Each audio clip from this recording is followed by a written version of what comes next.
Nigeria, They just took their car. 1960s. Everybody run, trouble the market. They called him Doctor, not because he healed, not because he cured. He got the name the way a legend gets a mask.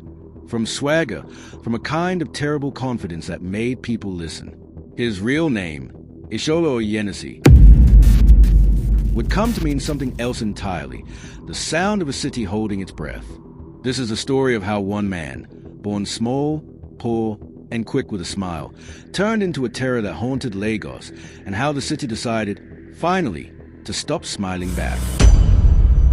Nigeria's most wanted Ishola Oyenusi wasn't born a kingpin.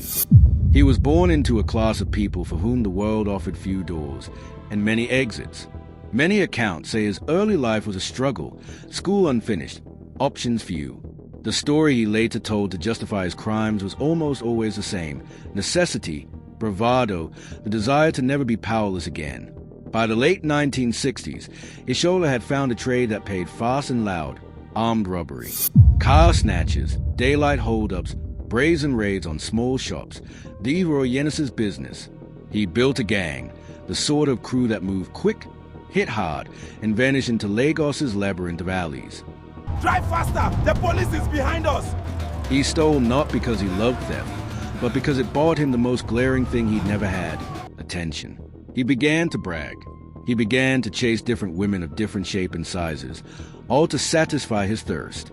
He began to cultivate a persona, part menace, part mischief. He would say he robbed for the poor. It was a narrative he sold to himself and to the crowd. By 1971, the name Dr. Ishola was on every word lip in Lagos. His gang's methods grew bolder. Daylight robberies that left witnesses stunned, sometimes injured, sometimes worse. Factories, banks, private homes, nobody felt safe. One robbery that became infamous involved a factory heist that reportedly netted a large sum, a headline that stoked fear and resentment across the city and raised the stakes of police. And yet, for all the violence, Oyenusi smiled.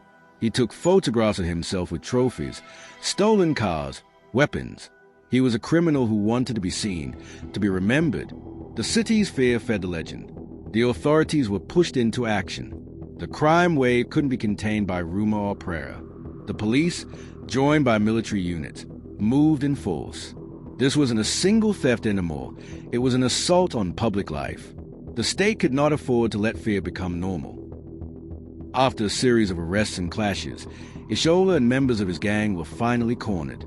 They were taken into custody, paraded, and charged. For a long time, the city wondered if justice would be shown mercy or spectacle. When the day of judgment came, Oyenusi still wore that smile. He did not cry. He did not plead for pardon. He joked at times with guards. He seemed, to some, untouchable. To others, he was a man who had accepted his fate with a kind of grim theater. The charges were many. The evidence, eyewitness accounts, witnesses left with scars, was heavy. The courts moved, the sentence handed down. And the state prepared to answer the question Lagos had been asking ever since the robberies began: how does a city reckon with fear? On September 8, 1971, the punishment meant to end Oyenusi's story played out in public, on Bar Beach, Lagos. A firing squad executed Ishola Oyenusi and 6 of his gang members.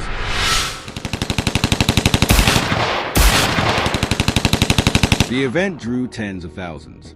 It was meant to be a spectacle of closure. Public executions have always been double-edged, a city's catharsis for some, a brutal spectacle for others. In Lagos that day, many cheered. Others watched with a thin veil of horror at what the state had become willing to do in the name of order. The images, Oyenusi smiling even as orders read it, have lasted in the national memory. People still argue about what the smile meant.